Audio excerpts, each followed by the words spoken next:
നിന്റെ ജീവിതം ഇപ്പോൾ മൗനപ്പിന്റെ കുന്നിൽ കയറിയിരിക്കുന്നതാണ്. നീക്ക് ആരും കേൾക്കുന്നില്ലെന്ന് തോന്നുന്നു, ആരും മനസ്സിലാക്കുന്നില്ലെന്ന് തോന്നുന്നു.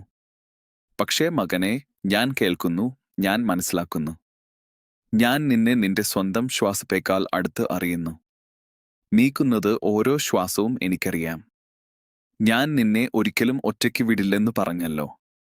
അതിനാൽ ഭയപ്പെടേണ്ട. നീ പാഠങ്ങൾ പഠിക്കുകയാണ് ഇപ്പോൾ, കാണാൻ കഴിയാത്ത, പക്ഷേ ആത്മാവിൽ തീരാത്ത പാഠങ്ങൾ. അവ നിനക്ക് ഭാവിയിൽ ജീവിതത്തെ ഭയമില്ലാതെ നേരിടാനുള്ള ധൈര്യം നൽകും. നീ ഇന്നലെ തളർന്നുവെങ്കിലും നാളെ നീ ശക്തിയോടെ എഴുന്നേൽക്കും.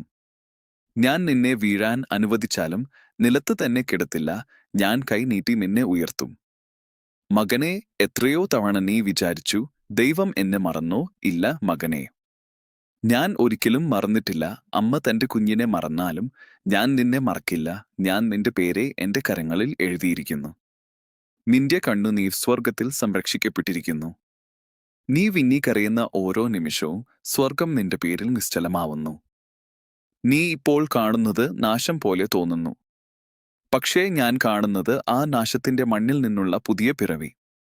ഒരു വിത്ത് നിലത്ത് വീഴുമ്പോൾ അത് ചിതറുന്നു, പക്ഷേ അതിന്റെ അകത്ത് ജീവൻ ഒളിഞ്ഞിരിക്കുന്നു.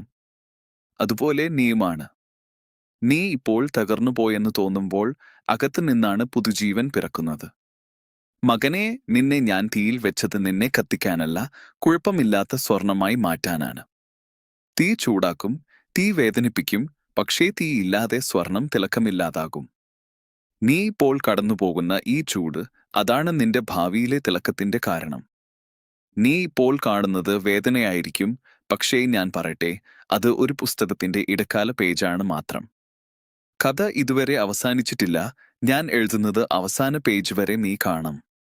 നീ ഇപ്പോൾ കണ്ണുനീർ കാണുന്ന പേജുകൾ ഒരിക്കൽ ചിരിയാകുന്ന പേജുകളായി മാറും.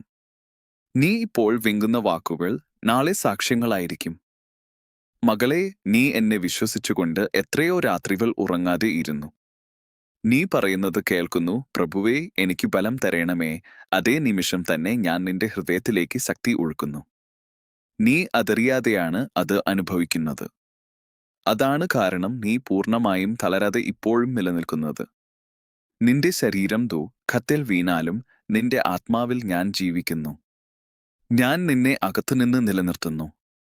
നീ ഒരിക്കൽ ഇതെല്ലാം മനസ്സിലാക്കുമ്പോൾ നീ പറയും, എന്റെ ദൈവം എല്ലായ്പ്പോഴും നല്ലവനായിരുന്നു. നിന്റെ കഠിനതയുടെ കാലം നിനക്ക് ഇപ്പോൾ നീണ്ടു തോന്നുന്നുണ്ട്. പക്ഷേ മകനെ, ഞാൻ പറയുന്നു, അതിനൊരു അളവുണ്ട്. അതിനുശേഷം നിനക്ക് സമാധാനത്തിന്റെ കാലം വരും.